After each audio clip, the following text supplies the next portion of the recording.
லைவ்ல வந்து விக்ரம், அமித், பிரஜன் எல்லாம் ரொம்ப நேரமா பேசிட்டு இருக்காங்க. அதில ஒரு பாயிண்ட் கமருதீன் பத்தி பேசுறாங்க. அப்போ வந்து விக்ரம் சொல்றாரு, "நான் கமருதீன டெமோவா பார்க்கவே இல்ல. நாங்க எந்த இடத்துலயுமே டெமோவ நான் பார்க்கல. இடையில அந்த முட்டை கேட்டு சவுண்ட் போட்டு அது மட்டும் தான். மத்தபடி நான் பெருசா பார்க்கவே இல்ல." அப்படின்னு சொல்லிட்டு சொல்றாங்க.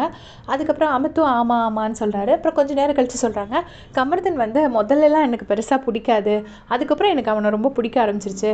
நம்ம குரூப்ல எல்லாம் ஒரு லூசு ஃப்ரெண்ட் இருப்பான்ல, அதாவது நல்ல பையனா இருப்பான், ரொம்ப ஸ்வீட்.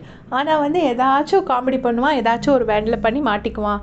அந்த மாதிரிப்பட்ட பையன் தான் கமருதீன்." அப்படின்னு சொல்லிட்டு விக்ரம் சொல்றாரு. உடனே அமித்தும் ஆமா, ஆமா ரொம்ப ஸ்வீட் அப்படின்னு சொல்றாரு. அதுக்கப்புறமா அந்த திவ்யா கணேஷ்க்கு இடிச்சது, அந்த கானா வினோத் அண்ணா கால் இடிச்சதுல அந்த மேட்டர் பத்தி பேசுறாங்க. அதுல வந்துட்டு விக்ரம் ஃபர்ஸ்ட் சொல்றாரு, "திவ்யா தான் வினோத் காலை ஃபர்ஸ்ட் மிதிச்சது." அப்படின்னு சொல்றாங்க. உடனே பிரச்சனை சொல்கிறாங்க, ஆமாம் சலங்க சத்தம் கேட்டுச்சு, ஸோ அது திவ்யா தான் அப்படின்னு சொல்லி திவ்யா பேரில் தான் தப்பு அப்படின்னு சொல்லிட்டு பிரஜன் சொல்கிறாரு.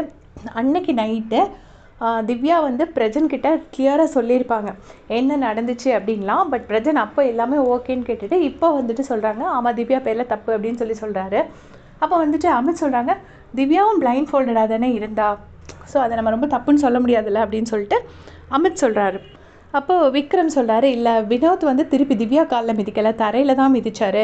இல்லை அந்த இஷ்யூவை ரொம்ப பெருசாக்கலையே, அதுதான் ஏன்னு தெரியல அப்படின்னு சொல்லிட்டு விக்ரம் கேட்குறாரு. ஸோ அந்த பொண்ணு ஏன் அந்த இஷ்யூவை பெருசாக்கலைங்கிறத புரிஞ்சுக்கிறதுக்கு உங்களுக்கு தெரியலைன்னா அது உங்களுடைய தப்பு. அது ஒரு பொண்ணு, அது ஃபஸ்ட்டு அந்த கை வந்து தெரியாமல் அவர் இடத்துல பட்டதுனால, அது ஃபஸ்ட் டைம் நான் சும்மா இருந்தேன்னா செகண்ட் டைம் தான் எனக்கு கோவம் வந்துச்சுன்னெலாம் சொல்லியிருப்பாங்க.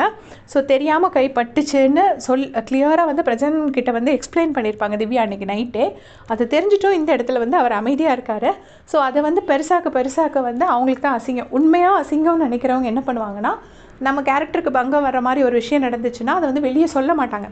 அவர் தெரியாமல் தான் பண்ணார். தெரியாமல் பண்ணாலுமே வந்து அதை வெளியே சொன்னால் அது திவ்யாவுக்கு அசிங்கம்னு அவங்க நினச்சிருக்காங்க. அட்டென்ஷன் சீக்கிங் பிஹேவியர் இருக்கிறவங்க தான் என்ன அப்படி சொல்லிட்டான், இப்படி சொல்லிட்டான், அதை சொல்லிட்டான், இதை சொல்லிட்டான்னு சொல்லி அதை வெளியே சொல்லுவாங்க. அதை இன்னும் அந்த அசிங்கத்தை இன்னும் பெருசாக்குவாங்க. அசிங்கம் வேண்டாம்னு நினைக்கிறவங்க வந்து அதை அப்படியே தான் விடுவாங்க. ஸோ அதை தான் திவ்யா பண்ணியிருக்காங்கன்னு நான் நினைக்கிறேன். உங்களுடைய கமெண்ட்ஸ்